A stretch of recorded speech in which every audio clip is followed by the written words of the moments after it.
అష్టాదశోధ్యాయము మోక్ష సన్యాసయోగము శ్లోకం 61. ఈశ్వరః సర్వభూతానాం హృద్దేశే అర్జున తిష్ఠతి భ్రామయన్ సర్వభూతాని యంత్రారూఢాని మాయయా. తెలుగు తాత్పర్యము. ఓ అర్జున, సమస్త జీవుల హృదయాలలో పరమేశ్వరుడు నివసిస్తున్నాడు. తన మాయాశక్తి ద్వారా శరీర రూపమైన యంత్రాలపై కూర్చున్న జీవులను వారి వారి కర్మలకు అనుగుణంగా తిప్పుతున్నాడు. ఈ శ్లోకం ద్వారా శ్రీకృష్ణుడు భగవంతుడు ప్రతి జీవిలో అంతర్యామిగా ఉండి వారి గత కర్మల ఫలితాలను అనుభవించే విధంగా ప్రపంచ వ్యవహారాన్ని నడిపిస్తున్నాడని బోధిస్తున్నాడు. అయితే జీవునికి స్వేచ్ఛా సంకల్పం కూడా ఉంది. భగవంతుని శరణు పొందడం ద్వారా మాయా బంధనాన్ని అధిగమించవచ్చు. హిందీ తాత్పర్య. हे अर्जुन, परमेश्वर सभी प्राणियों के हृदय में स्थित है. वे अपनी माया से शरीर रूपी यंत्र पर आरूढ़ समस्त प्राणियों को उनके कर्मानुसार घुमाते हैं. इस श्लोक में भगवान श्री कृष्ण बताते हैं कि ईश्वर प्रत्येक जीव के भीतर अंतर्यामी रूप में विद्यमान है और समस्त जगत की व्यवस्था का संचालन करते हैं. जीव अपने कर्मों के अनुसार कार्य करता है, किंतु ईश्वर ही उसकी अंतःप्रेरणा और जगत की व्यवस्था के मूल आधार है. English meaning. वो arjuna, the Supreme Lord resides in the hearts of all beings. By his divine power, means Maya, he causes all beings to move as if mounted on a machine, means the body, according to their karmic tendencies. This verse teaches that God dwells within every living being as the inner controller. The body is compared to a machine, and the Lord oversees the workings of the universe, while individuals act according to their nature and past karma. The Supreme Lord remains the ultimate guide and sustainer of all existence. The essence of this verse is God resides in every heart and guides all beings from within, while the body functions as an instrument under his divine supervision. అష్టాదశోధ్యాయము మోక్ష సన్యాసయోగము శ్లోకం 62. తమేవ శరణం గచ్చ సర్వభావేన భారత తత్ప్రసాదాత్ పరాం శాంతిం స్థానం ప్రాప్స్యసి శాశ్వతం. తెలుగు తాత్పర్యం. ఓ భారత వంశస్థుడా, ఓ అర్జున, నీవు సంపూర్ణ హృదయంతో, మనస్సుతో, భక్తితో ఆ పరమేశ్వరుని మాత్రమే శరణు పొందు. ఆయన కృప వల్ల నీవు పరమ శాంతిని మరియు శాశ్వతమైన పరమపదాన్ని పొందగలవు.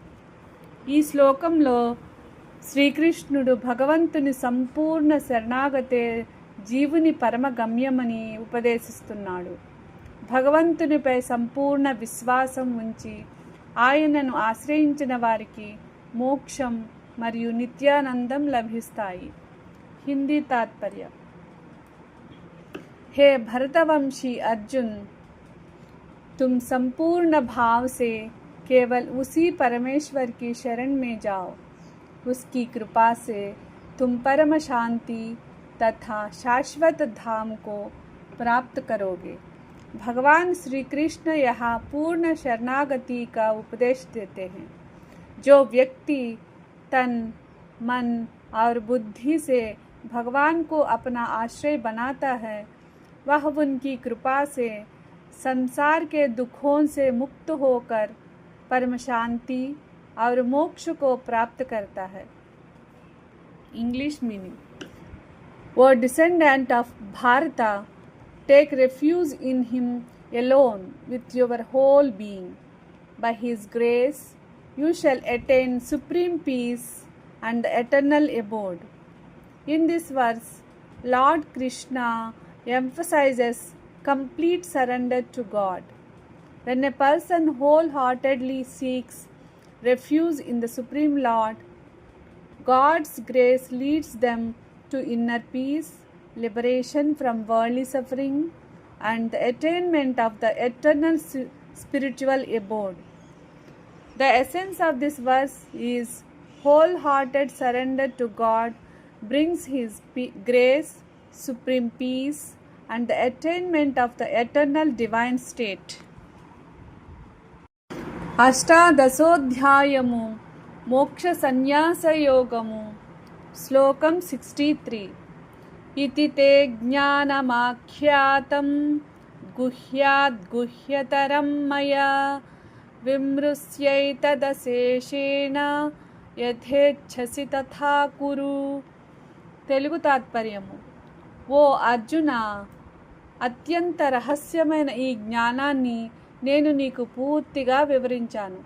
ఇప్పుడు నీవు దీనిని సంపూర్ణంగా ఆలోచించి పరిశీలించి నీ ఇష్టానుసారం చేయవచ్చు. ఈ శ్లోకంలో శ్రీకృష్ణుడు అర్జునునికి స్వతంత్రంగా నిర్ణయం తీసుకునే అవకాశాన్ని ఇస్తున్నాడు. భగవద్గీత బోధన బలవంతం కాదు, జ్ఞానాన్ని ఇచ్చి దానిని విచారించి స్వయంగా నిర్ణయించుకోవాలని సూచిస్తున్నాడు. ఇది మనిషికి ఉన్న వివేకం మరియు స్వేచ్ఛా సంకల్పం యొక్క ప్రాముఖ్యతను తెలియజేస్తుంది. हिंदी तात्पर्य. हे अर्जुन, मैंने तुम्हें यह अत्यंत गुप्त ज्ञान बता दिया है. अब तुम इसे भली भांति विचार करके जैसा उचित समझो वैसा करो.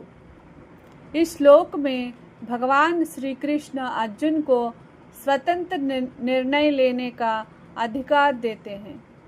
वे कोई आदेश नहीं देते, बल्कि ज्ञान प्रदान करके कहते हैं कि उसका गहन विचार करो और फिर अपनी इच्छा के अनुसार निर्णय लो.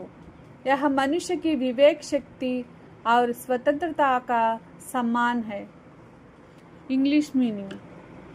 Thus, I have explained to you this wisdom, the most confidential of all knowledge.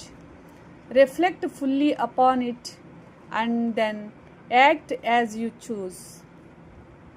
Lord Krishna concludes his teaching by giving Arjuna the freedom to decide. After imparting the highest spiritual wisdom, he encourages Arjuna to think deeply and make his own choice. This highlights the importance of understanding, reflection, and responsible free will. The essence of this verse is true spiritual guidance provides wisdom and understanding, but the final choice and responsibility rest with the individual.